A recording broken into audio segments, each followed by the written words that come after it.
Hello and welcome to Let's Fix It in Pod, our little show in the VFX universe. In this episode, we want to take a deep dive into plugins, what they mean for us, and the different flavors they come in. So let's go.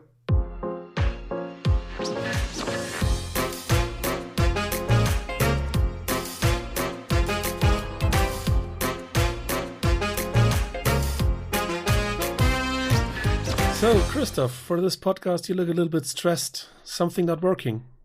Nuke, Flame, you take it. Usually, I want to achieve something, and something gets in the way. Most of the time, there's a plugin, especially for that. Let's talk about this. I want to start with a little story.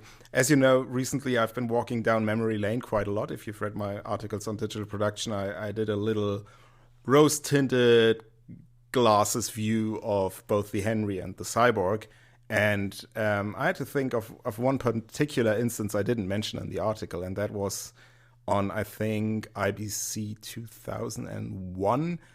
I talked to the German sales representative of Quantel, who manufactured the Henry way back when. Sales rep. And yeah, sales rep. You have to imagine this kind of little bit sleazy car salesman. And he was always approaching you like you would purchase this 6-figure edit box like it would be nothing more than, let's say, buying yourself a new suit. And it was like, he was very casual about that. And I was like, yeah, I could do that, or I could take up a loan on my house for the next 20 years, something like that. So this kind of guy. And he approaches me and he says, well, Mr. Zapletal, what do you expect from Quantel? And I said, yeah, I would really like to see plugin support on the Henry. And if you read the article, you know that has been quite an issue. And he could have addressed it that way. But what he did was, he said to me, well, a good artist doesn't need plugins, does he? Let's be honest. At that time, the companies didn't have a choice to say that, because at the time all the software was written in such a haphazard way that plugin support or a plugin standard wasn't possible. When you started your sentence with let's be honest, I feared you were going to say, let's be honest, you are not a good artist. I remember in the beginning, so one of the first tools I had in my hands was Vegas and Maya at the time. And it was an interesting company, and there were plugins for that, but they were really duct tape and chewing gum. So I remember on the Vegas machine, I had to never open anything never open Word or anything by Office, because otherwise the plugin wouldn't start. And also I couldn't stretch my feet because all the plugins came with a dongle. And the dongles on the back of this particular machine, it was like a heap this long. And it was one VGA connected dongle after the other. Donk, donk, donk, donk, donk. Never stretch your legs. Move slowly, carefully type, because if the dongles fell off, everything fell down. The Henry I mentioned, as I said, wasn't able to run plugins. It was a proprietary system, custom-built hardware. There was no chance in the world to run any kind of plugin on that. And then another company, 5D Solutions, who was then a plugin manufacturer, you might know the 5D Monsters from then, later Speed 6 Monsters, but that's a different story. And they built a separate computer, rack-mountable computer called the 5D Mesher.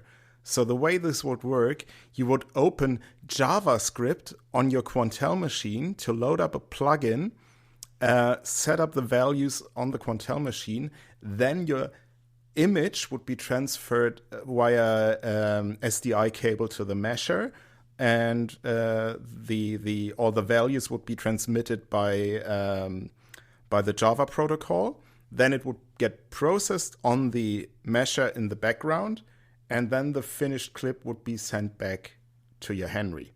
That sounds reasonably quick and painless comparing to opening Nukepedia these days. It's probably roughly the same speed, and yeah, but we'll get to Nukepedia a little bit later on. Another little painstaking process that few of you guys will remember is a couple of years later, I was sitting in front of Flame 2008 or something, and for every Which year was that? Yeah, that should be, if it's the 2008 release, it was probably 2007, because somehow Autodesk always releases 1 year before the actual, it's messed up. For every point release, you actually needed to update your plugins. So opting out of maintenance was basically not an option. And then maintenance for plugins was heavy. That was 4 figures just for a year of maintenance, not purchasing the plugins. And you had no option but to stay in, because with every point release, your plugins would be broken. And to put a cherry on that cake, you actually had to run an external script to convert your plugin setups from one version to the other. So, yeah, feels like do not stretch your feet. Thankfully, these days, all the plugins are working perfectly every time, and you never need to update them, and they are flawless. Now I need to re-record our intro. Welcome to the VFX. Welcome to our show in the VFX multiverse, because what you're describing is not my reality. Well, some plugins work perfectly all the time. I have a couple of them running that have been running for many, many years, and without any problems. But to be fair, I'm not doing anything with them. So, but works unless you touch them. Yeah. Great. Just great. Or coming back to ancient times, that Vegas machine is still up and running. It's not connected to any networks. Nobody's allowed to shut it down or reboot it or anything, but it still works to this day. Well, to this day. As long as you don't stretch your feet.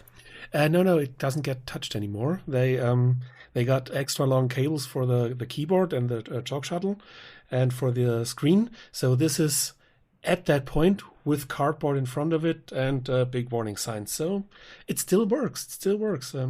So these are workflows concerning a public broadcaster here in Germany. So what else do you expect? But let's leave memory lane a bit, because otherwise I remember when I had not that many gray hairs, because at that time I didn't have any gray hairs at all. But these days, it seems like there's either the little plugins that individual artists make and maintain, or there's the big suites. And the big suites are getting smaller or fewer and fewer, not smaller and smaller. They get bigger, but not in the kind of explosion we've seen 5 to 10 years ago. No, I think you're right. We've seen, I think, the heydays of plugins and really boosting your imagery with plugins was like early 2000s, mid 2000s, and I think I would go for 2010s or something like that. Yeah, maybe that. Yeah. So when probably you had 1,000 video glitch plugins available from everyone. Basically, your neighbor's dog would program your own video glitch plugin. Every glitch had its own unique plugin. That's true. Yeah, there were this kind of waves. At one point, every lens flare was its own unique plugin.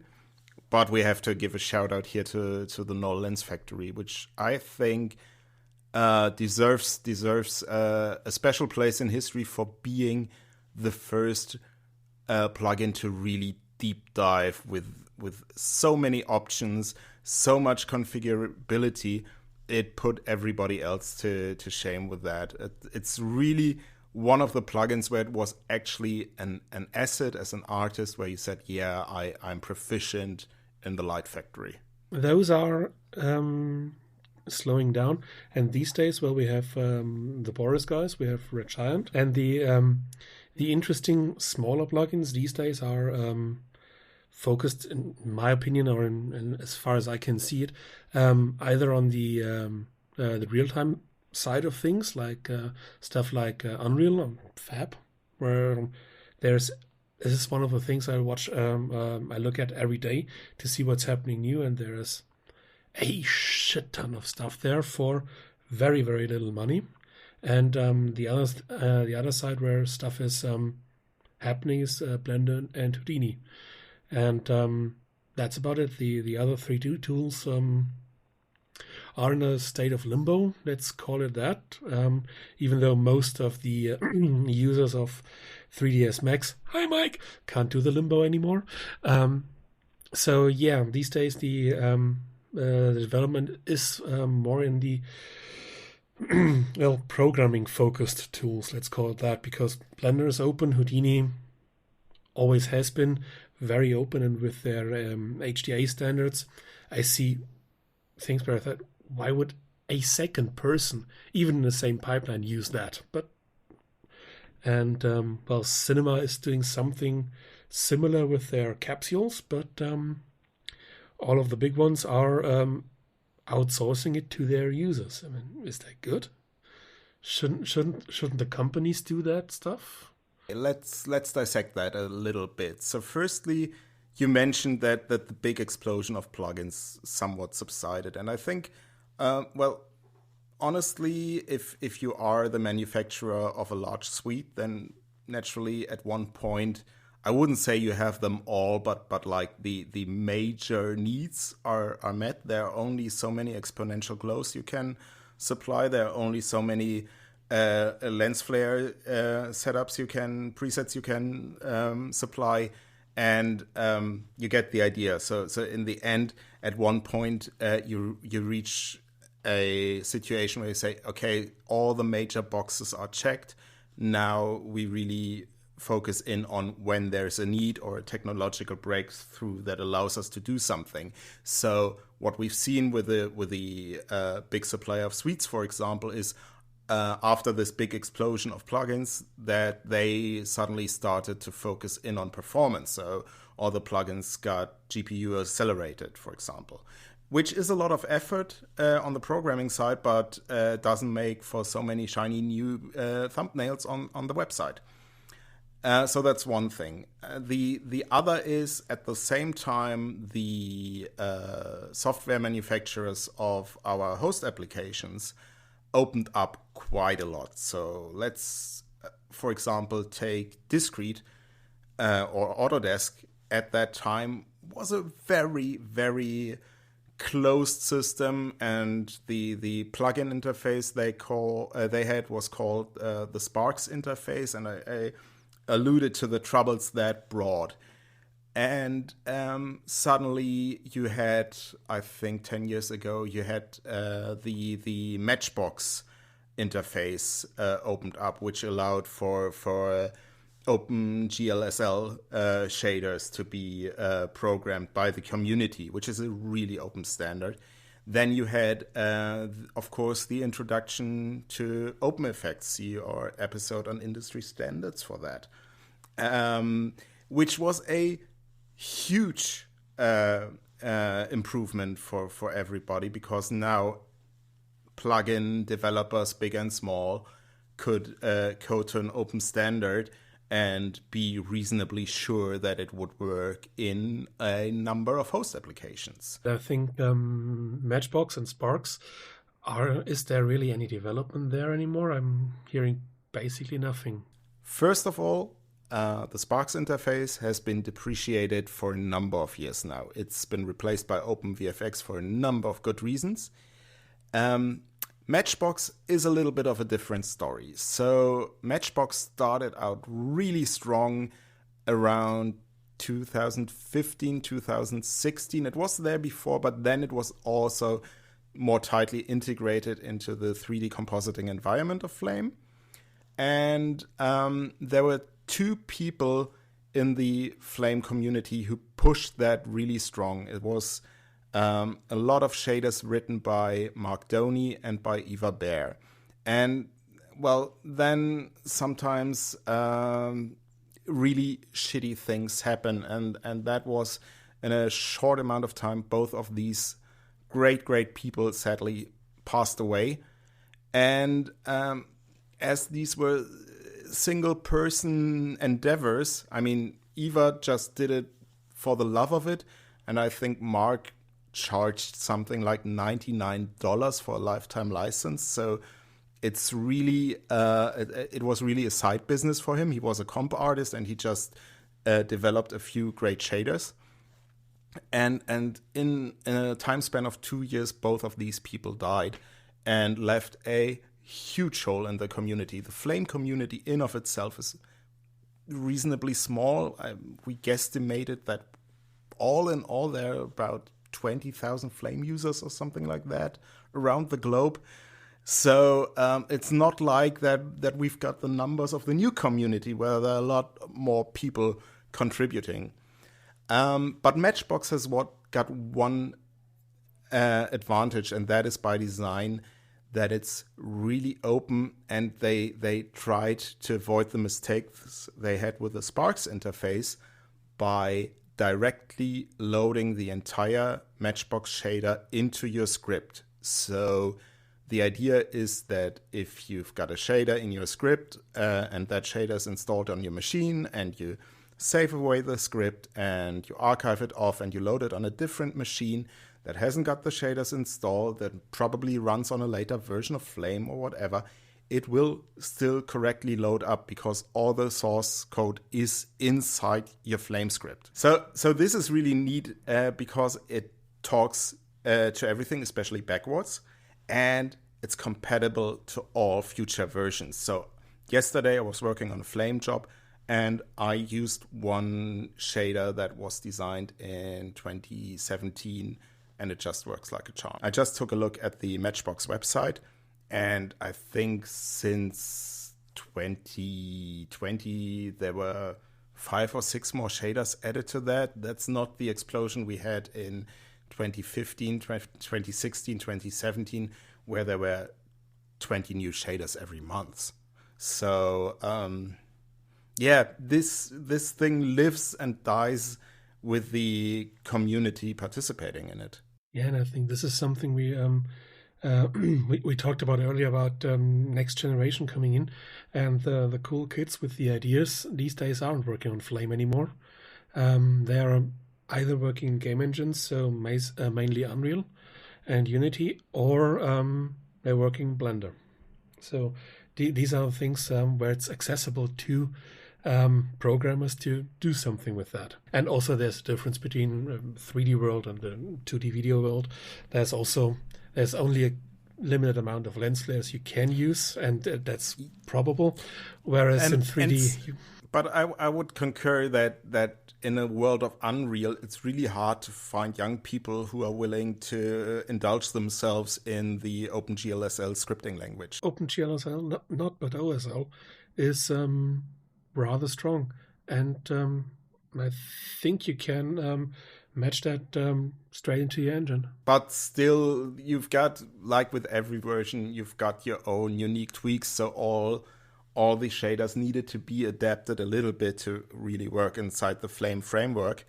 So you need somebody who's willing to do that. And we had Eva and Mark for a couple of years who did that for us. And right now, that place is vacant. So that's why little is happening with Matchbox shaders. On the other side, companies like Epic or the Saintly Blender Foundation are providing this thing which Autodesk ignores, because they have people going through through all the sites where the stuff is hosted, through the fab.com thingy, and making sure this stuff works, or giving the necessary education resources to the programmers, which is why 2 of those programs are exploding and 1 isn't. I think you can see that it's really paramount that you've got a reasonable openness towards your community, especially if you are in a niche software. So like if you don't spread to every influencer out there, you need to have this openness to maintain your momentum. And that is a lesson some software manufacturers had to learn the hard way. And it's something where it really, makes or breaks the deal for them. Just for clarification, this doesn't mean you have to be a giant company like Epic or something like that. If we look, for example, at Houdini, does a excellent job at that, providing resources in all kinds of ways for their users. I'm currently playing around with their schoolroom in a box thingy, where it's just to get children interested in 3D. They made a complete set of tools, of assets, of scripts and talking points for the classroom, for the tiny one's classroom, available on the site. Or on the other side, there's something like Dolby, who's doing their courses and their certifications, so that you're not just sticking a Dolby Vision sticker on something and hope nobody ever watches it, really, but they have a library of courses, of webinars, of assets, and so on, to learn that. So this is one way of doing it. You can do it in a small way, like Houdini and Dolby are doing it, or you can do it in the big way, like Epic and Blender is doing it, or you can do it not at all, and then see where the software goes. Or what you could have as an alternative is a passionate community. Now, if you take a look at my other go-to compositing software, Nuke, there is a really passionate community of people developing gizmos or Python scripts or Blink scripts or tool sets. Those are all hosted on Nukepedia, which is not affiliated with the Foundry, but has become the exchange place for these kind of user-developed tools. And they are all free, and there is a load of them. And you'll find a substitute for quite a lot of the plugins you can find in the commercial suites there. The issue being you'll not find one, but rather 50. And dissecting, okay, is this still actively developed? Will this run with my version of Nuke, which is probably not the current version, but depending on the company you're working in, it's one or two versions back. So you'll have to check that. And it's a double-edged sword. So you've got this broad selection, but filtering through those can take some time. For everybody out there listening, thinking about going this route, the top 5 tips for finding the right plugin for you: check when it's been released, check when it's been updated, check the language of the description, because this can be a problem. Then check that the author is still around and still actively maintaining something. And check 5, does it work in your version? So this is always some swing and miss, swing and hit, maybe this, maybe that, because a load of them haven't been touched in many years. Once again, this is where the passionate community comes in, and a big shout out to Tony Lyons, who published the Nuke Survival Toolkit. And that basically is what it says on the label. It's the essential gizmos, scripts, toolsets you'll need in your vanilla Nuke, and it's one install, not 120 individual installs. And with the Nuke Survival Toolkit, he aims to maintain a proper documentation. Everybody who's taking a look at it will see a great how to get your plugin used described in there. Then you'll find links to video tutorials if they're available, so it's really nicely maintained. He'll make sure that it works with the corresponding version of Nuke, and he all does that for free. So the Nuke Survival Toolkit is available for free as a download, and we'll link that in the show description. Yeah, and in the 3D side, these big sets aren't that much of a thing. It's much more fragmented. For example, let's stay with Blender Market. There's thousands and thousands of scripts, of plugins, of scenes, of ready-made assets there, which a lot of them are of the highest quality and the prices for those are usually quite small. A lot of them are free or pay as you want, which actually I prefer. When I get a plugin, I want to test it for real, and afterwards I pay for it. Because we all had the demo version that is beautiful and works wonderful and then shoots everything. But there's also the downside of that. It's a lot of these things you don't, if you don't do some research, going back to the 5 tips for making sure that you get the right one, is especially if it's assets from somewhere, you're never quite sure if you can actually use them in a commercial surrounding. I've seen this with a couple of unsavory sites. Yes, I visit those as well. And when you see that, I have this and that, and then I think, I've seen those before. Oh no, those are the Kit Bash kits, just with a different pricing, usually less, and with the Kit Bash logos removed. So be wary of that, especially when it comes to assets. Plugins, not so much. I would say with all these little advantages and disadvantages that we now surmised, I would make the argument, if you are a compositor or editor or 3D artist who finds himself more on the generalist side, having a variety of jobs, then maybe a commercial plugin suite would be more to your taste, because you know it works, you know it'll be updated, and you'll find the occasional plugin fast if you need it.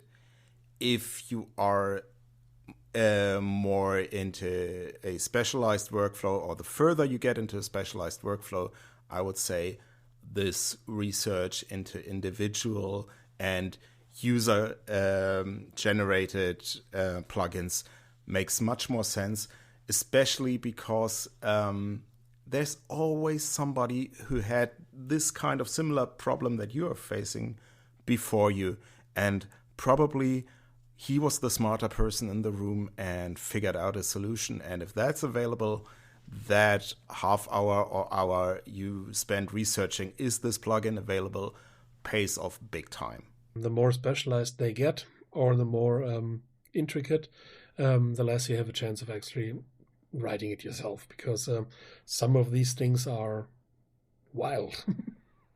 And again, going towards the Blender side of things and the 3D sides, there is a lot of things that are not even that difficult to explain. There are tools to do one job, and you think, well, why hasn't anybody else done that before? But they got there first. Things like the showreel generator, where the shots you see in every showreel are basic generate, because the shots are always the same. But the mental abstraction to see, okay, this is something that can be done once, and then everybody uses that until the style changes. That is something that's happening in some areas. In some areas, it doesn't. But it's always worth a look for, because depending on the severity of the problem, an hour of your research time is better spent than an hour trying to bug fix something that hasn't been working since 1982. Let's head back to OpenFX for a minute, because it's a great example, and it's also something we discussed in the industry standards episode. These things take time. So OpenFX was released in 2004. And I think the first version of Flame where I saw OpenFX was Flame 2019. And it takes that long. And honestly, I would say the turning point was around 2015-16. This is when really major companies finally got to, okay, let's ditch our own proprietary interface and go with the OpenFX standard.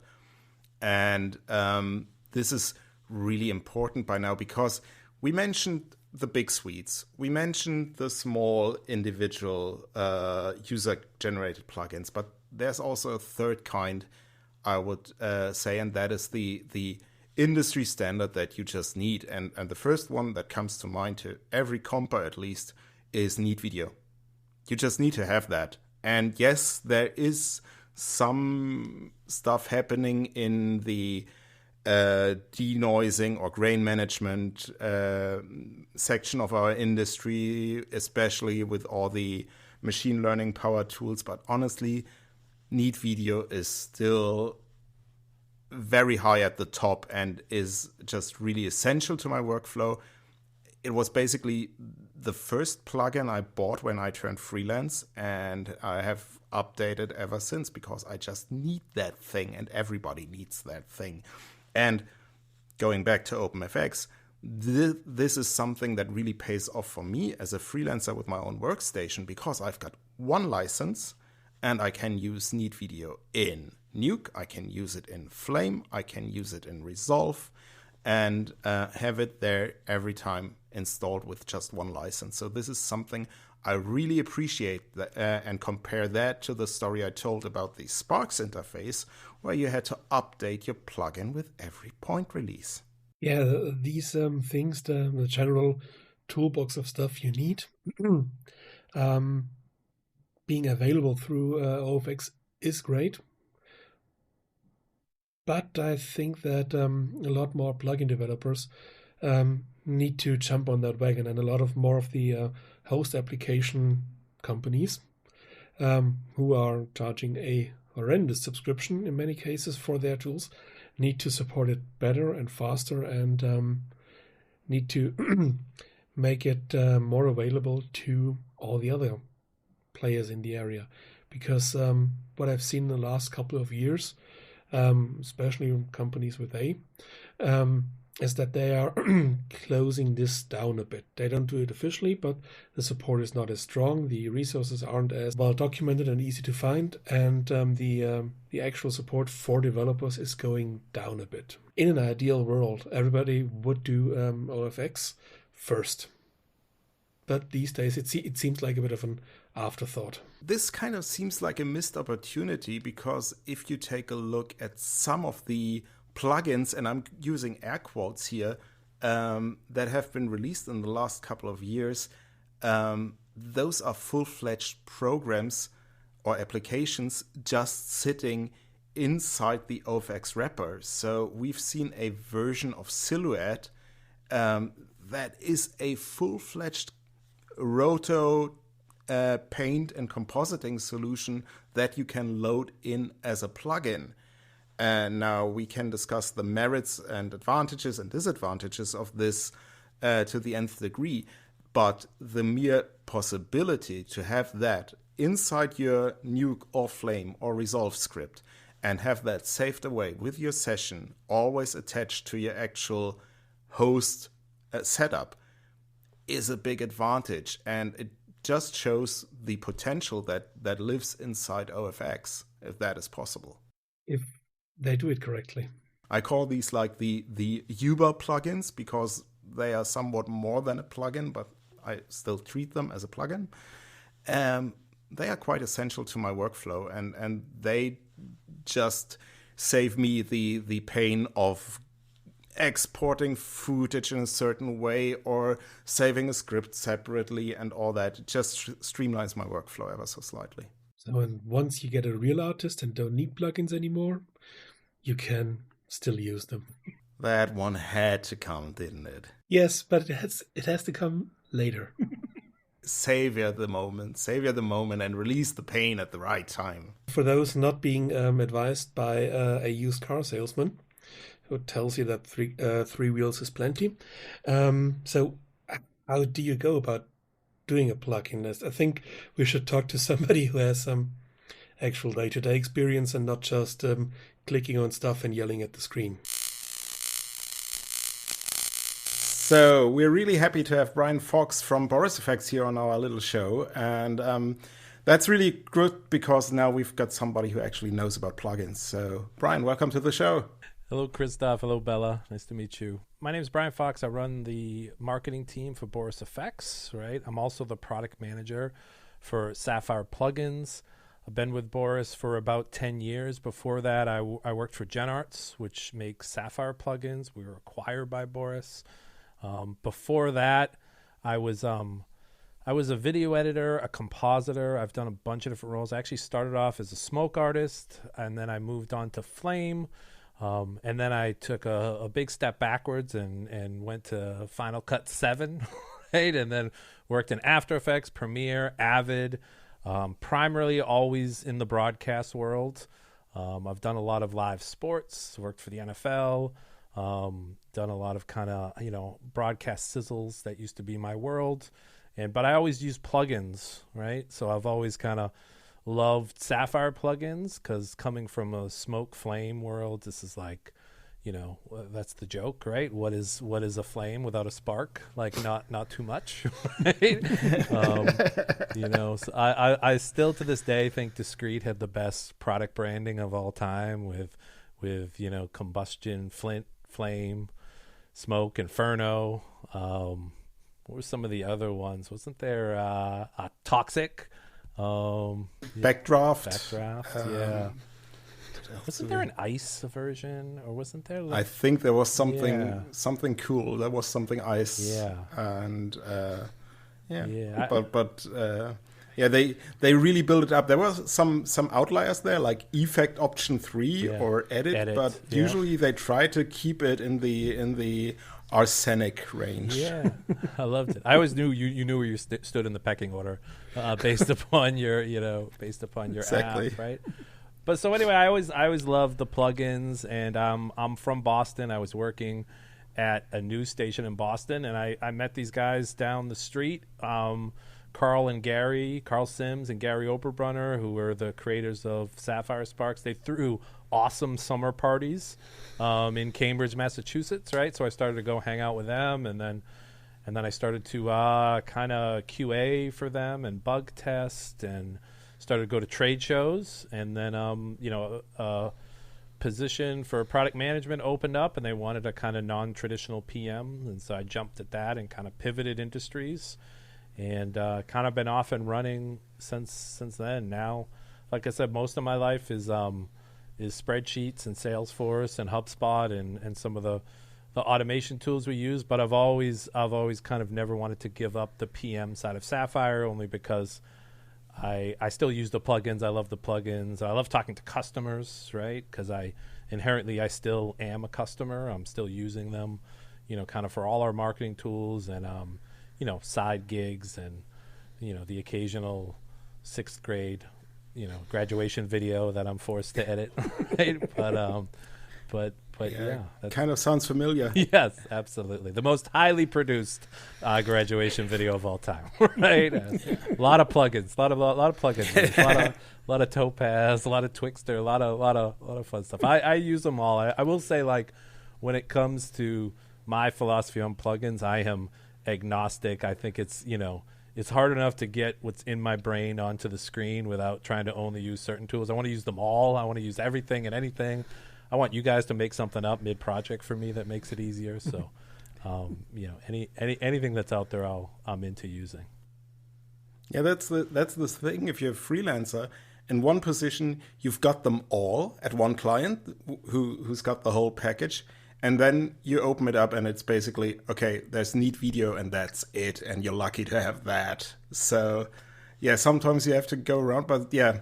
Then we come back to what's a flame without a spark. Absolutely. I've always been fortunate to work at facilities that really believed in investing in technology. Like I worked at a news station, right, which had, early 2000s had Smoke and Flame and Maya on Linux, and a lot of fun. They were sick of going out of house and paying small post houses to do redesign and graphic work. So they took it all in house at that point, but early, I think, like, correct thinking that, like, the cheapest thing we can spend is on the tech, and the most expensive thing is on people, right? So, like, if we can save time, let's do it. And I think that kind of follows through to plugins, right? That's our whole philosophy, right? Let's try and do something that the host app can't do or doesn't do well, but more importantly, let's do something that the host app is going to be a 6-step process. Let's get that down to 1 or 2. So, Brian, that brings me to the first question. How do you decide what's going to be a feature in the next version of the Continuum, also the Sapphire or something like that? How do you pick which video kit you want in there? Not only is it the first question, that is the question, right? As to like what goes into it. So it's never up to one person, I will say. Like it's always a group effort. There's obviously product managers, but then there's internal content creators, evangelists, like everyone who works at BorisFX is usually connected to the industry in some sort of way. I mean, not everybody, of course. We have people who have come in from outside of post-production, but usually people have worked in the industry at some point, and we don't have a lot of walls internally at the company. Like a support tech can sit in on a Sapphire planning meeting if you want. I would say if you have that part of your job handled, like absolutely. So we don't really silo the effects too well, but we'll come up with an internal list of, okay, like this is an area we think we want to develop. Like I can give you a specific example.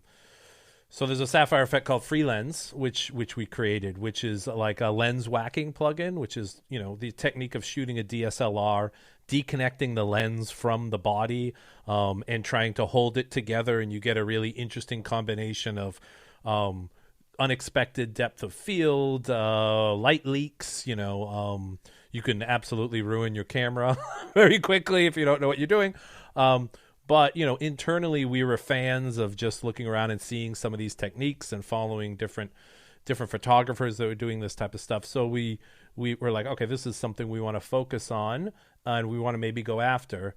And at that point, it's talking to the developers as well, who are a huge part of the process. And I like to say, like, while I sit in the product manager title of Sapphire, really, like Larissa Supnick, who's the chief developer, she's really the product manager of Sapphire. I'm more of a product designer, or just a fan in general of like thinking about what we want to do. But it's more back and forth with the development team and asking, like, is this possible?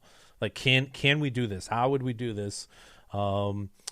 Or it's almost like anything's possible, but it's a balance of time and resources. Sure, that's a great idea. That will take me 5 years with the current team, right? Or that's actually very doable. That's not really that long. It's about, okay, that's maybe a 6 to 8 week development cycle with a couple major milestones, and we should know, halfway through if we're able to get there on time.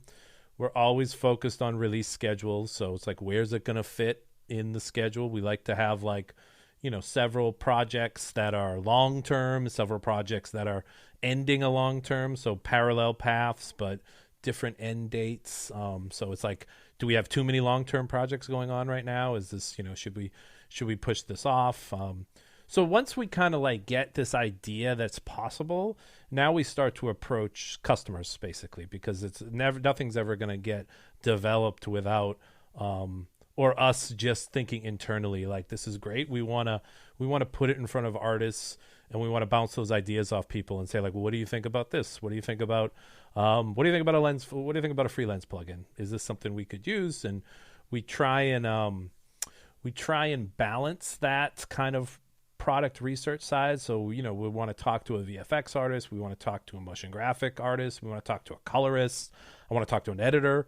And so we're always kind of true, like, to stay connected to the customer, get that feedback, find out, is this a good idea? Is this a bad idea? I'll talk to any customer at any time, because out of those conversations, they might tell you, like, I would never use that, but like, wouldn't it be great if you could create, a prism lens? Like, I would never do that. But man, the other day I worked on a music video where they shot the whole thing through a prism, and it was, I couldn't really do much about it. I had to roto, talent's face to, drop the prism, or director didn't like this and like that. So it's like that, giving forth those conversations are, kind of can take you in different unexpected places. But, so it's always like, internal ideas. I don't want to put something in front of a customer that before I know, like, the answer of can it be done. So it's like, we're kind of doing that internal research on our own, going back and forth, figuring out can it be done, and then like phase 2, let's start talking to customers. Let's see, is there a need for this? Are people looking for this? By the way, all the time we find out things about the host app that we didn't know. Oh, Flame already has that, and you're not up to speed on this. Or, Fusion, if you can do that in Fusion with a really instant step. So, and that's not necessarily a bad thing. Sometimes I'm like, oh, well, they had that idea too. It's it kind of validates the idea. But then it's like, okay, are we going to produce something that's better? Are we going to produce something that's, faster? Or it has to somehow beat it in some ways. So, there's a lot of give and take between the host apps like that. We may create an effect that they already have.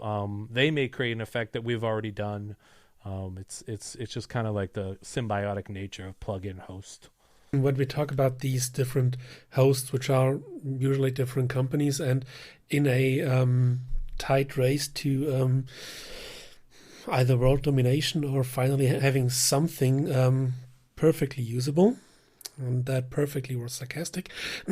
How do you see their development? Is this something that whenever there's a new version of Premiere or Resolve, so what did they destroy of our stuff now, or is it just what tools can we use inside their tool sets to make our stuff better? All of our host apps are great partners and colleagues and partners in the process. So there's a lot of give and take back, there's a lot of back channeling behind the scenes, a lot of sharing of roadmaps. They're not going to share their whole roadmap as well.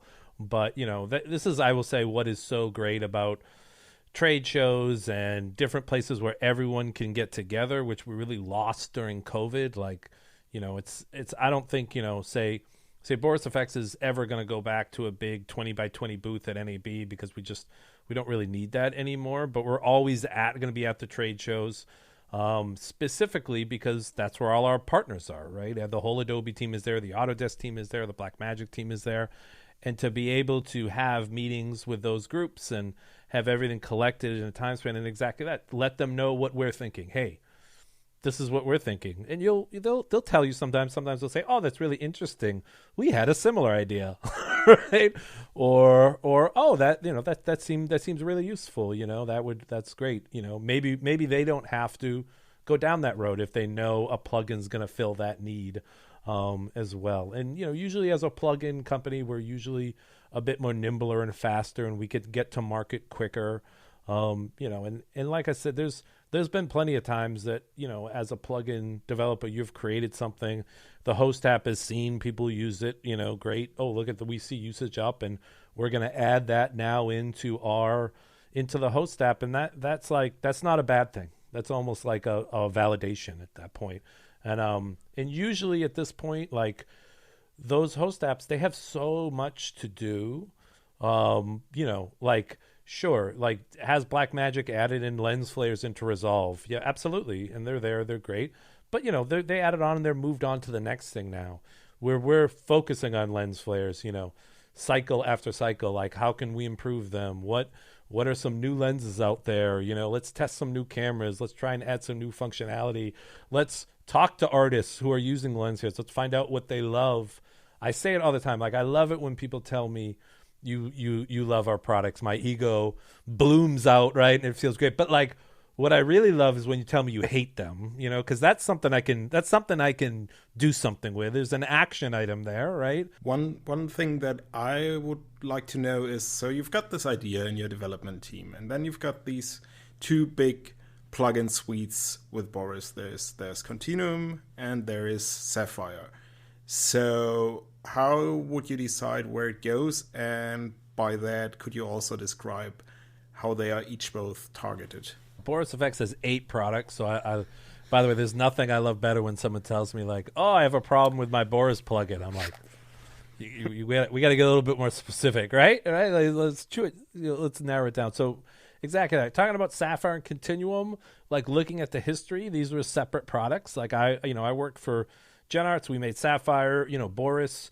Continuum is, his first plugin set. So they're like almost like two completely separate products with their own history. And, at this point, BorisFX amalgam of a bunch of different companies together under one kind of shared umbrella and shared kind of roof at this point. It's GenArts, Imagineer, Silhouette Effects, Syntheyes, Crumple Pop, right?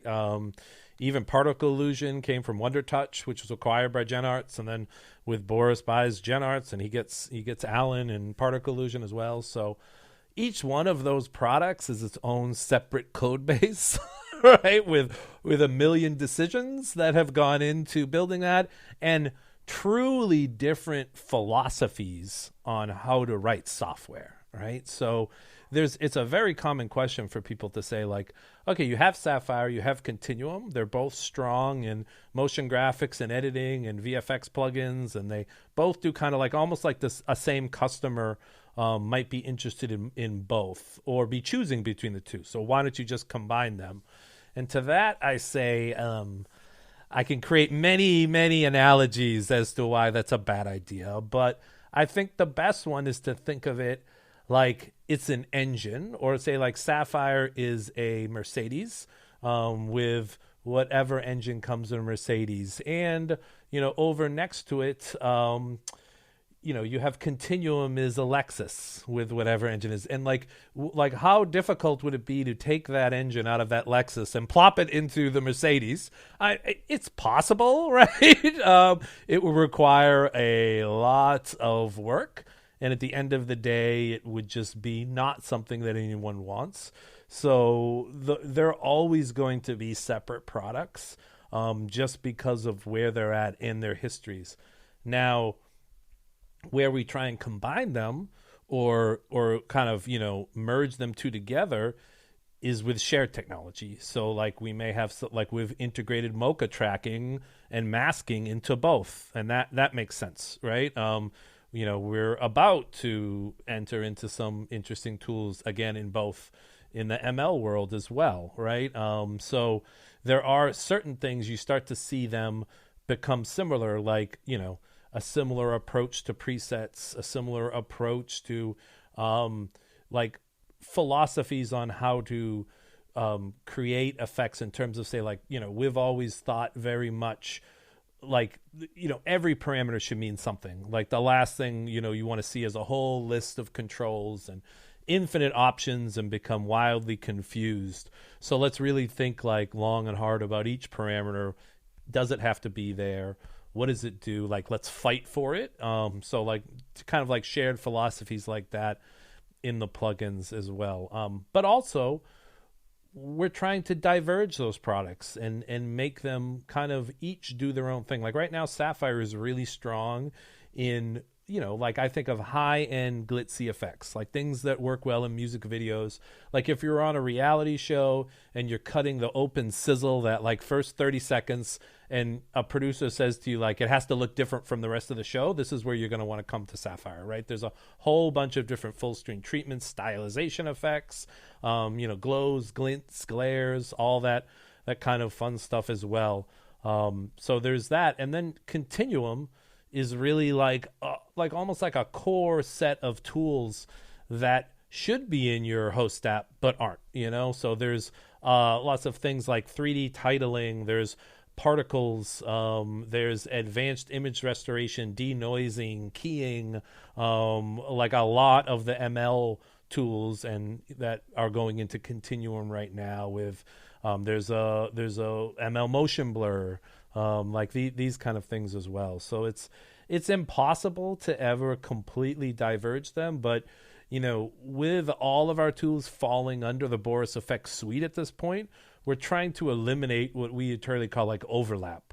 Like if I'm going and creating a freelance effect right now, we're communicating with other teams and they may be like, oh, we have that on our roadmap too. And then it's like, okay, well, let's trade some horses here, right? Like who's going to go after that? But let's make sure that it makes sense, and this is especially important when it comes to the other half of my brain, which is like marketing a release, right? Like if I am, coming up for NAB in April and, it's no surprise we'll release, product releases all around NAB in April and then again in November for Black Friday, right? This is like, you can look at our history and see the dates. It's not proprietary info, But like if I'm gonna be working on those releases at the same time, I really don't want to have like a glow and a glow, right? I really want to have like two complementary effects, and so it really is like, you know, it's about planning, it's about internal communications between the teams.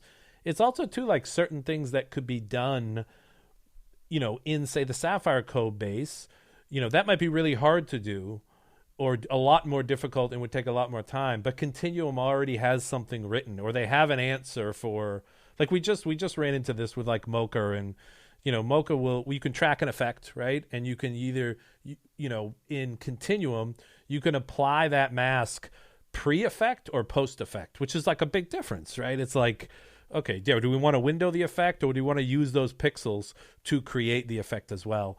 And so, you know, it came into like looking at Sapphire and being like, ooh, that's a great thing they've done. Well, maybe let's add that in. Does that make sense to add that into both packages? Should both products be able to do that or not? So it's like, it's those type of communications. It's like, you know, at this point, you're never gonna, you know, get like I don't even know, combine Sapphire and Continuum, Sapphire Inium or something like that, into one product.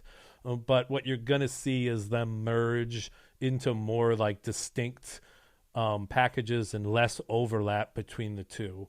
So when you think about these as discrete products, wouldn't it be just easier to make them standalone products?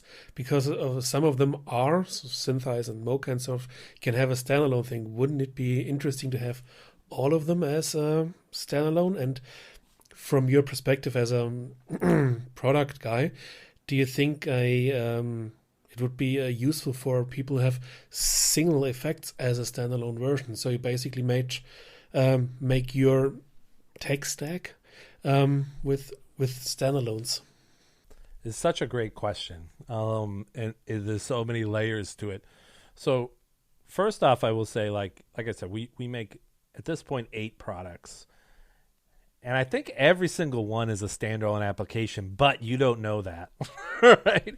So there are always standalone tools that obviously, so Mocha has a standalone app. It always has been. Silhouette is a standalone app. Even Sapphire, Continuum, if you jump into your install folder, you'll see that there are little standalone applications installed in there, such as like the Sapphire effect builder can be run as standalone, which inherently you can use all of Sapphire in there. You just can't render. You could save a preset, but you can't do that. Same thing with Continuum. There are all little like Title Studios, the little standalone that runs in there as well.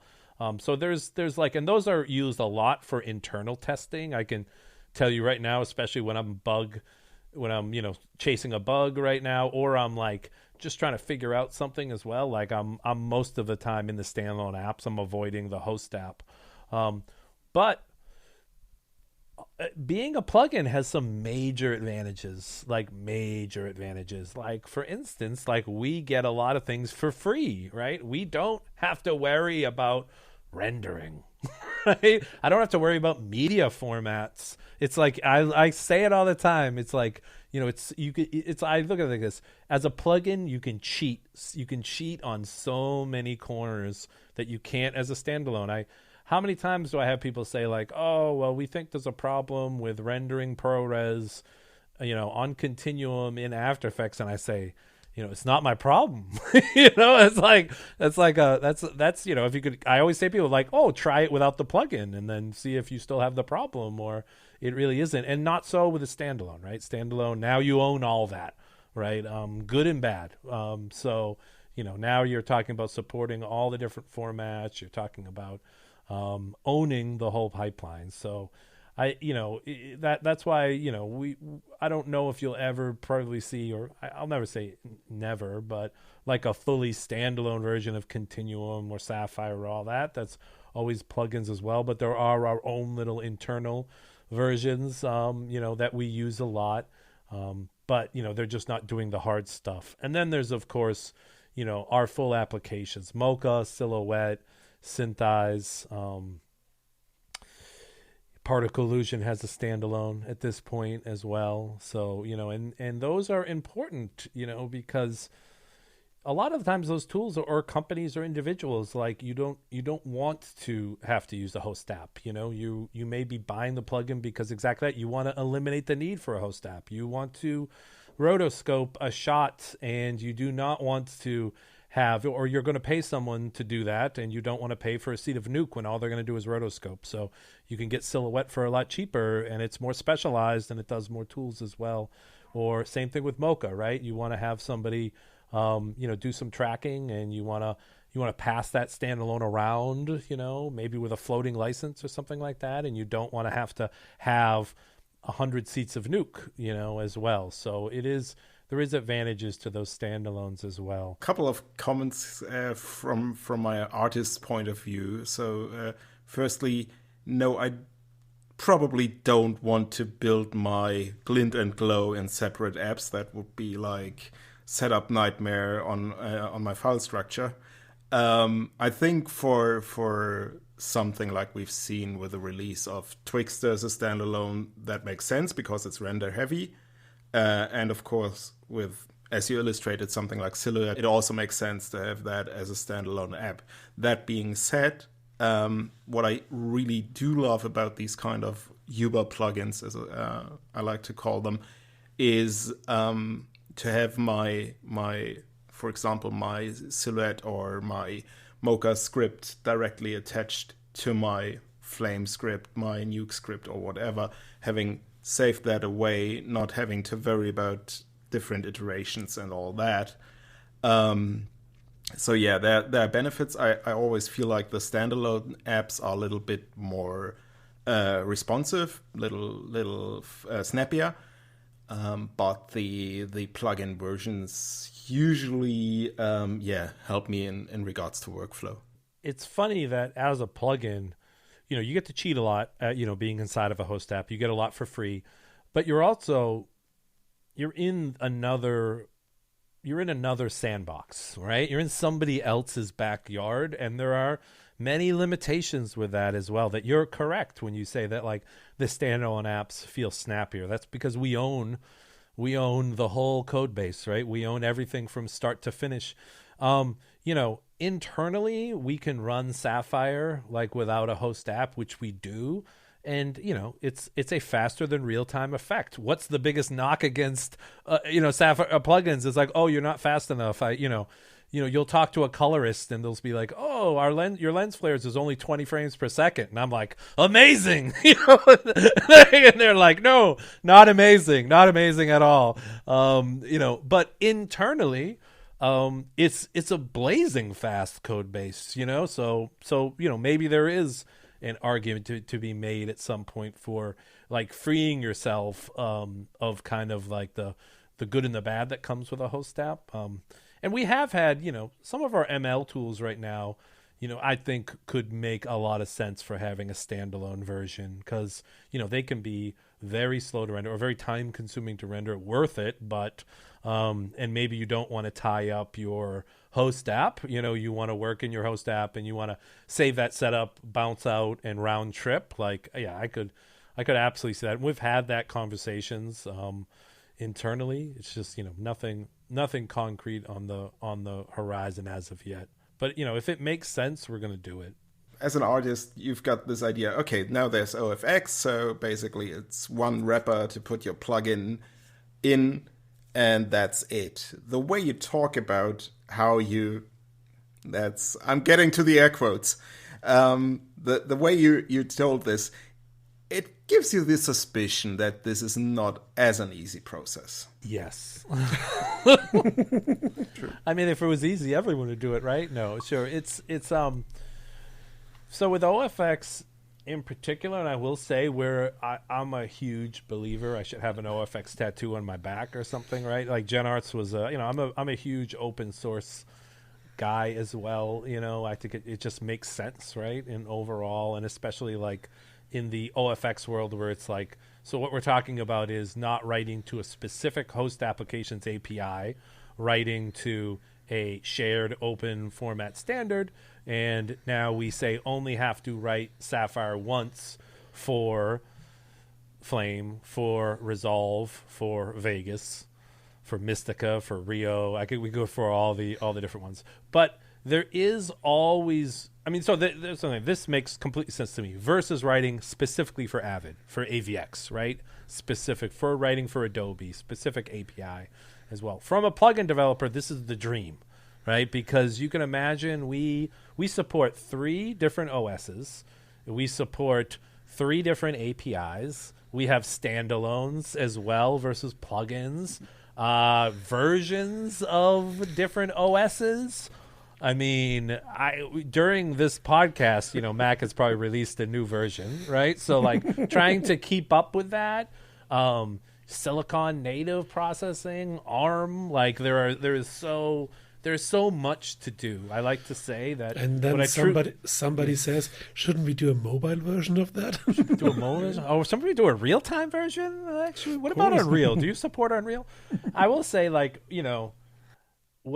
what I've loved about every job in my career, and it was the same in post, is it is not a lack of things to do. I feel like I blink and it's, the end of the day, and I'm more have a problem shutting off my brain from thinking about it constantly, which is, I would much rather be there than staring at a clock and wondering, like, how am I going to fill my time? There's so much to do and so much to handle. But when it comes to something like OFX, it's like this is the dream, right? This is one ring to rule them all, right? It is one API. But of course, in reality, it doesn't play out like that, right? It plays out in the ways of, like, every host app still has to implement the APIs, and some are better than others at it. Some are like will put in the OFX API and then not touch it for many versions. Some are actively working on it. And so it comes out to be a better, it's definitely more positive and a better approach. But is it the dream that I think about, when I'm alone? No, of course not. There's still like, Flame OFX is a little different than Resolve's OFX, is drastically different than Magic's OFX, right? Which is, the Assimilate guys do it a little bit like this. SGO does it kind of over here like this. So what we have to do is, because you have to understand, we sell very expensive professional software, and we support that. And with OFX, like us 3 could create an app and, put the OFX shim in there and say, hey, guess what? Sapphire works. So when it comes to support, we will have an official list of supported OFX apps and say, like, hey, these, and what I mean by that is, like, these are the ones we test. Like, these are the ones internally we are QAing on, and these are the major ones. And these are the ones that our companies we're working with, to constantly improve it. And when you buy this product and you buy this OFX application for a specific host apps, that it is supported by us. We're testing it. If a problem arises, as problems always do, we're going to fix it, right? And we're going to, release a point version. We're going to patch that. And then there is obviously a whole bunch of other OFX apps which fall under, like I say, take the trial, try it out, let us know. I don't, like we think it works, but at the same time, we're not, we're a bunch of software developers and a bunch of video nerds too, but no one is, sitting in front of a Mystica for 8 hours today, so you're going to find things that, we may not know about. So those are what we call unsupported. And we'll say, absolutely, you're more than welcome to buy it. You're more than welcome to take the trial. But there's no promise from us that we're going to get around to fixing an issue if it arises until it falls into that supported category. Do we fix issues all the time for unsupported host apps? Of course, right? Are we talking to those companies too to try and get them to support it, to support its status? Absolutely. It's just like, you have to imagine, if it's going to push comes to shove, and I have 6 issues in Flame to fix and 3 issues into Resolve, those have to be prioritized, right? You have to have some sort of priority. And I always like to say, in a world of infinite cycles, we would do it all the time, right? But we don't live in that world yet, so it's like we have to prioritize. Does Unreal and Unity support OFX? Oh, no, not yet. I would love them to. I would absolutely love them to.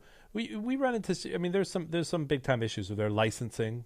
right? Which is like, similar to there are OpenGL shaders that you can put in there, similar to like Matchbox and Flame, right, as well. But same thing with Matchbox. A big question, people have asked me all the time in the Flame world is why isn't there a Sapphire Matchbox? And it's like, well, simply put, licensing, right? There's no licensing in that. I could.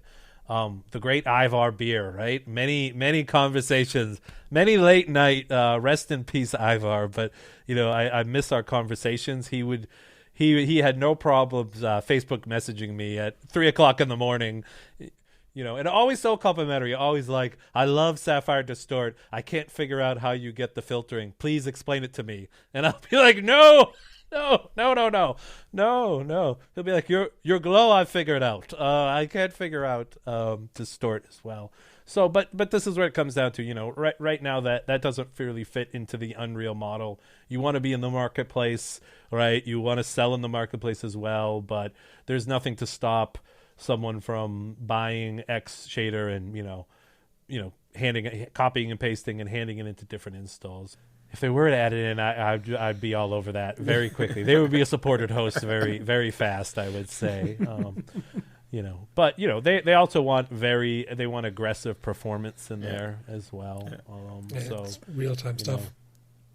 Yep, another great partner to meet at trade shows. In terms of that, it is an exciting product, I will say, in like the future of everything. Let me ask you.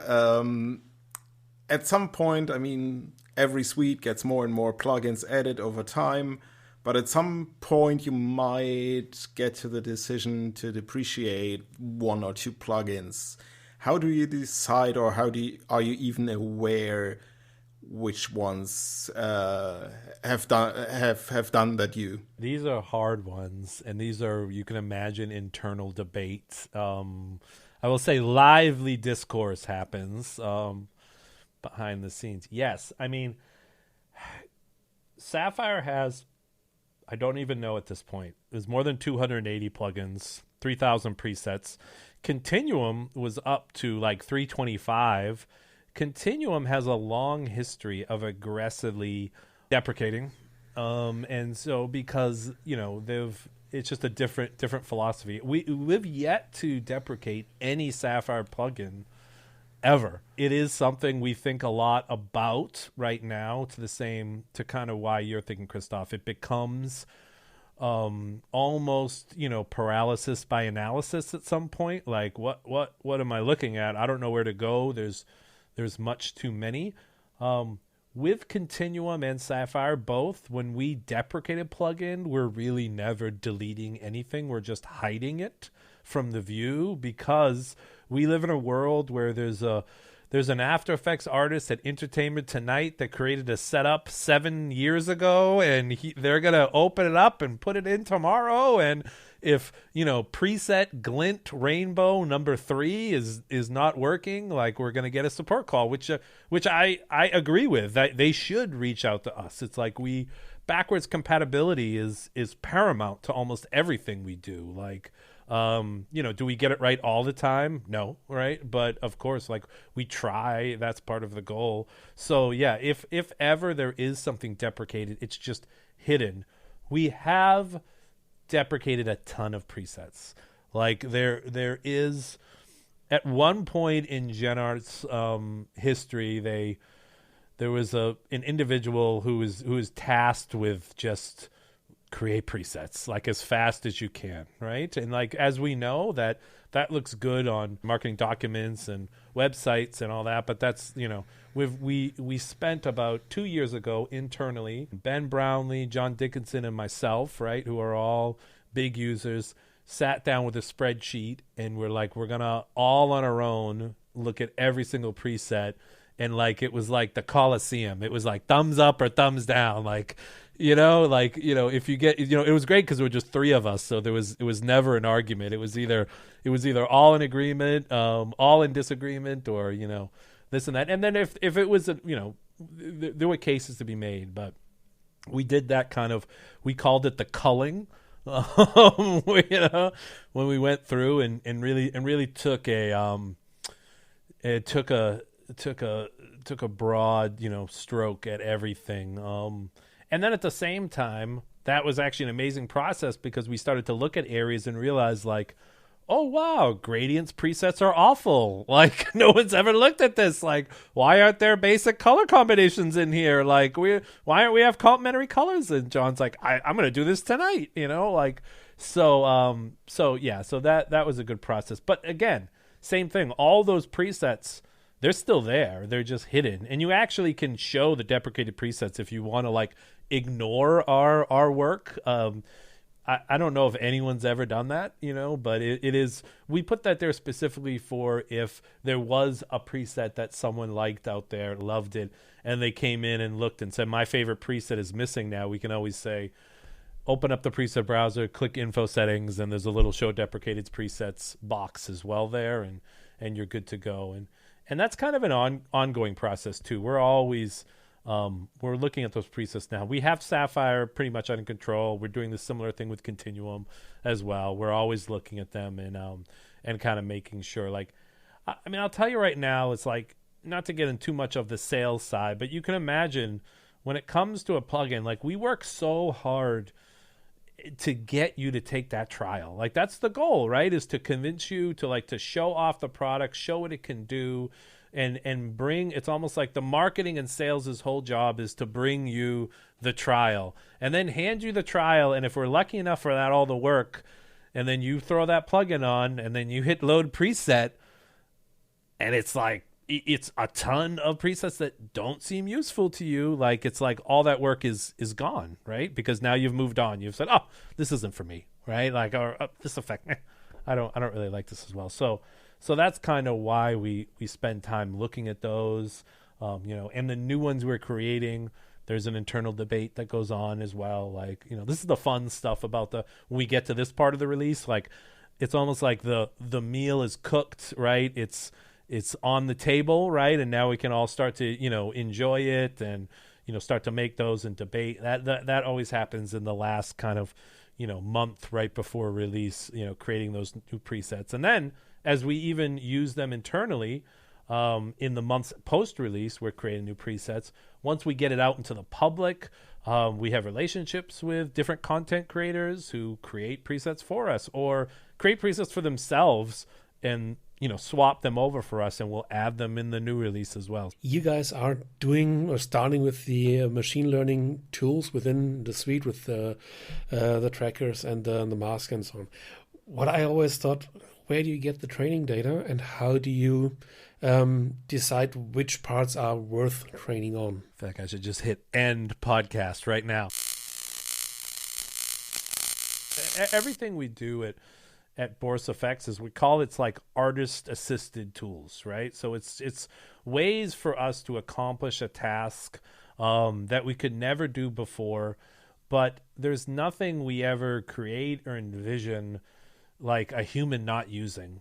Like, I think it's a fair point to say that like you might be on the side of you just took something that took maybe 5 humans down to 1 human as well. I think that's a fair criticism, but that's also like technology, right? And that's just, it's development, right? That's our whole goal as well.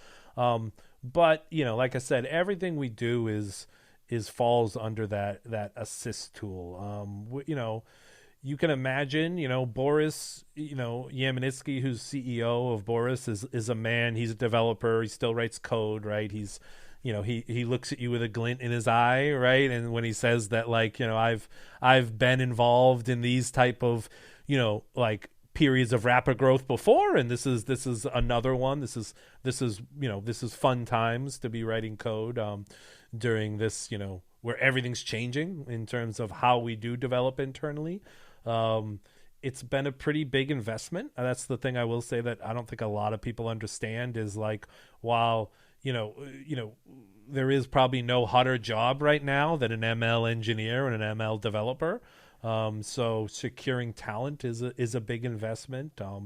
I've seen the team grow internally, which is fantastic as well. I mean, we even have, I'll talk about our training in a little bit, but we do have our own little internal data center that we've created, which has a a big 6 GPU Linux box, right? Which is, probably could heat this whole house I'm in right now if it didn't as well. And, we're absolutely, I will say, obsessed with being on the right side of the ethical argument and that is like, of course, internally as humans, like we all like want to be, ethically correct in terms of, like all of these decisions that are going in and being made on a lightning, like, kind of quick pace right now. But on the other hand, from a selfish, like self-sustaining view, like we sell tools to artists, like we're not looking to, like the analogy would be like we're not a vegan restaurant who's going to try selling hamburgers. Like it's like these are the people who are have bought our tools, have invested in it, who trust us, right? Who want us to make these decisions. And it's like we haven't spent years building those relationships with customers and companies to just throw all that away at the next shiny kind of thing that flies by. So when it comes to training data, we're absolutely sourcing everything ourselves, or trying our best to source everything ourselves. Like we've made decisions in the past to license stock footage libraries, right? And we now have moved away from that a little bit because that's a little murky gray area. Like, so that footage that you sold us, did the DP who shot that know that they were going to be used in a training set? Did the actress know? I mean I can start with a high level. Like nothing we do has any sort of scraping of the internet, like that's the number one, like, thing that like we're never going to do. But, we do want, and you can imagine we work with companies at this point who are large companies who want to know everything about our training data, right? Where did you get this? Like, where are these images coming from? Where, like, you're creating these pixels. Like, what are they being created from, right? So everything internally is shot. Luckily we have internal DPs, like Ben Brownlee, who's our director of content, has a very expensive hobby of glass, and cameras, right? And as we all know, it's, one might say, the most expensive hobby, except if you're into like F1 or something. But audio still tops everything. all the good hobbies are expensive. This is the type of things we're going and acquiring these things. We're working with individuals to acquire that. Certain ones can be difficult. Like, we needed some license plates, specifically, and we needed a whole bunch of them. And you can imagine we're going out and shooting them at some point, but then it's like we need a lot, and we need, say, like multiples. So these are where we may still license, the individual set of footage. But at this point, we're now trying to license things that were intended for data sets and training. Well, Brian, thank you so much for being part of the show. That was a great conversation, and I think you shed some insights into all the processes that go into the tools that we use every day. So thank you so much. Thank you, guys. Thank you, Christoph. Thank you, Bela. Thanks for having me. No, this is great. I'm sorry I talked your ear off too much. As you can see, I tend to go on and on. I will tell everyone, I will tell you the one thing I'm heavily pitching nowadays is BorisFX has a Discord. So if anybody's interested out there, we have our own forums. Discord is new. Come check us out on the Discord. We're in there all the time. Ben and the team. Russ from Syntheyes is doing like impromptu Ask Me Anythings in our Discord. So Discord is fun for us. I sound like an old man talking about like that it's new, but yeah, definitely come check us out on the BorisFX Discord. It's a great little community that's growing. Well, these two old guys will surely drop it in the show notes. That was that, but there's other things happening as well. One of the things I wanted to tell you about, which I find quite interesting, is something Datacolor is doing. Datacolor, we know them from their colorimeters, where you measure the color of your screen and try to get accurate colors. So they worked with another company, which they bought out some time ago, and now they have a new product. and it's called the light meter, the light color meter, which is basically a little camera looking not on the screen but outside, telling you which light temperature you have, which colors and so forth in the light. This is going to be amazing for on-site because it has a second feature, which I haven't told you about. You can have more than one. They're quite small, about the size of a mobile mouse or something like that. They fit in the palm of your hands. You can clip them to multiple things, and when you're on set, you're never going to have to guess which lamp is going to have which color. So this is coming out. Have a look at it. It's great, and in a couple of days or weeks, you're going to see a big test in digital production. So that's the hardware side. What's happening in software? On the software side, we've got 2 major releases. The first one would be Nuke 16, which is out now. It's got a big new introduction with multi-shot, which heavily relies in part on live groups, but is much more about setting up variables for your project. It will be a TD's dream, and I think this is a feature that will really live up inside of bigger facilities where you can really script how your shots should be set up. Another feature that a lot of artists probably have looked forward to is faster roto. So we've seen this demo of the Foundry where they had so many different roto shapes animated at the same time. It looked like a big chunk of Lucky Charms, but it really showed an impressive performance on the roto node. So if you are a Nuke user, you really will look forward to that. The other software side is once again concerning BorisFX. BorisFX has released Syntheyes 2025, and they've got a couple of great features in there. We've got the mask ML that our guest Brian Fox already mentioned. We also got a lot of dynamic tagging for file paths, and we've got a multi-export, which is really great for deliverables, where you can set up what kind of exports out of your match move you want, including what kind of geometry to include, which kind of supplementary files, trackers, geometry, all that can be individually defined and saved as a preset for your future exports. This is just a rough overview. We are keeping this new releases segment really, really short today. More details will be linked in the show notes, but we've got one more topic that we want to address, and that is to concern the current state of the industry. And I think by far the saddest news in the last couple of days was, of course, the closure or the failure of Technicolor.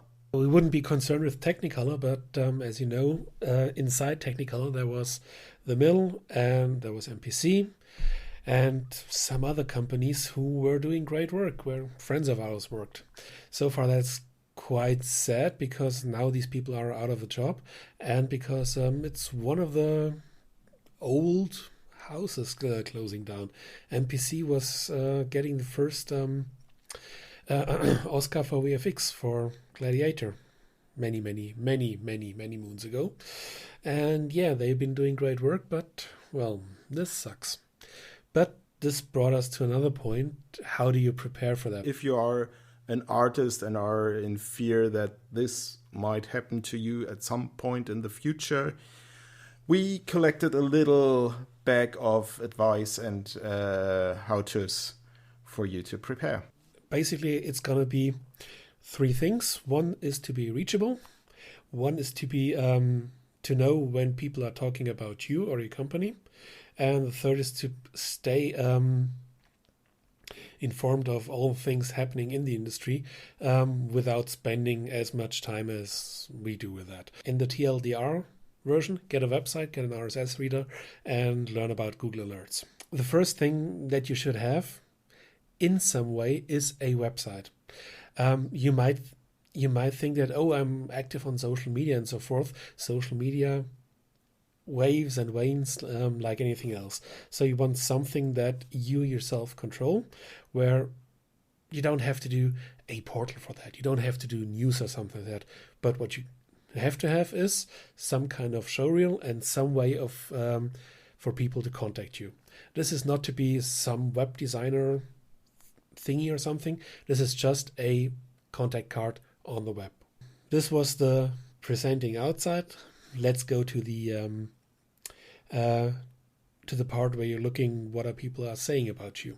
Google Alerts are one of the oldest products from Google, which is basically just always search, or every hour search for this thing I'm saying and alert me in some way when something's happening. The site is google.com/alerts. You log in with your usual credentials and then you tell it to search for something. So in this case, I'm going to go for fix it in pot, and that's basically it. And then there's going to be the thing with the options. So you tell it to send it to you whenever it finds something. The sources should be automatically. You can look for just for videos or just in news things or just on the web or just in Google Finance, but give it everything, give it all the languages, give it all the regions, and tell it to show you all the results. And then you can do two things. Either you can say, write me an email if you want to, or you can say, give me that as an RSS feed. And this is going to feed into the next thing I'm going to show you in just a minute. But the idea with the alerts is quite simple. If there is something that is talked about, you should know it as well. And for example, obviously you search for your name or for your artist's name. If you have a handle on social media, you can look for that, and doesn't cost a thing. And if it triggers, you're going to see it very, very soon. So if there is some mentioning somewhere of the company you're working in, you're going to see that. Also, if you worked on a show and it has not been released yet, this is the best way to stay on top of any news you might want to share for that. So if a trailer gets launched, if a release date is set, if it's clear where it's going to be streamed, that way you're going to know first and can share that inside your community, and that way get additional attention. So you mentioned that you can set this up as an RSS feed. Where would I want to send that? So RSS feed is one of the most amazing technologies on the whole web, and people aren't using it anymore. So what RSS stands for is really simple syndication. RSS is a way to read new stuff on a website whenever it gets published. So this means that you can have news sites, that you can have that you can track websites, that you can see Google News or Facebook pages or Reddit feeds or Telegram channels or newsletters or anything that gets published and you don't want to visit the site. You can have it in an RSS feed. So it works that it's automatically generated by the website, by the web server. Most of the sites do it, even if sometimes the people publishing on the website don't know it, because it's a very old feature. On the other side of it, you need a feed reader, which is something that collates all these feeds and pings them every 24 hours, every 12 hours. Do you have something new? If there is, it gets formatted in a very easy to read way, which is basically just strip out all the design, give me the text and the relevant pictures. So it's a good way to have a fast overview over loads and loads and loads and loads of topics. I'm going to show you how to set this up with a software called inoreader.com, INO, and then reader.com. It looks like this, and now on the screen I'm showing the RSS feed for digitalproduction.com. There is different ways of showing this, and this is for every feed reader. It's a little bit different, but the principle is always the same. You have your news, and for example, because it's digital production, there is good news. I see this as cards.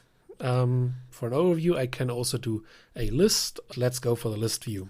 So you see, this is the publishing feed, in this case digital production. You see when it was published, so you can filter, delete anything older than a week or 2 weeks or 5 weeks or whatever. And on the left side you have the source, so you can see what happened in your sources. When you go onto the item. So here's the good news. And then you see it's just the title, the publishing magazine, the author in this case. There is sharing and saving for the podcast. We did a collection which I recommend, which I'll import right now. Let's start. You can have a free account, and usually if you just want to have some overview, a free account will do you nicely. You don't need to spend money on this. So then you're going to add the feeds.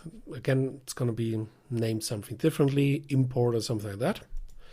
Then you go to add and import feeds. And then you're going to drag the XML file that you can download below this episode or on digitalproduction.com. Drag it in. Click import file. And then it should be done. So after we imported that, after a little while, you're going to see all these magazines in there. And this is just a personal recommendation. You will find many, many others. So why are we doing this? It's quite simple. You want to have an overview what's happening on all the magazines out there, and you want to see what's happening out there without spending too much time on it and going to 20 different sites each and every day. So, for example, in our collection, which we recommend, there's Digital Production, obviously. There's the RSS feed for the YouTube version of our show, if you want to see our lovely faces and our interview guests. Then there's the Animation World magazine, Cartoon Brew, Motion Grabber, Post Perspective, XKCD, because we all need a giggle every once in a while. There's Compositing Academies, 3DVF, FX PhD, Post Magazine, and quite a few others. And since you're gonna add the things you are interested in, that's going to be helpful because you're going to find out all about Nuke or about Flame or something like that. Because in all of these things, you can have searches and they have collections of things that might interest you, industry insights, hobby and lifestyle, whatever. And then you can subscribe to single feeds you generate yourself. And this is where you're going to jump back to Google Alerts, have our send as an RSS feed, set the alert, and then you're going to see this little symbol for the listeners. It's a little dot with 2 quarter rings in it. You have seen this online, definitely. And you're going to click that. And then you're going to get an address, which is google.com/alerts/feeds, and then a long, long number. And this is just a link to an XML file. This is what you're going to copy. So you're just going to paste in this thing, this long, long, long number, and then you're going to follow that. And whenever something is published with one of the things you're interested in, quite soon you're going to get a notification and you're going to see what's happening. And in addition to that, there's loads of comic feeds and fun stuff to brighten the day a bit. Yeah, Bela has got 9,000 feeds for his cat pictures alone. Yeah, but that's just the cat pictures, not the business stuff. I know. You've got to set priorities. I'm perfectly aware. Hope to see you next time. Until then, bye-bye. Bye.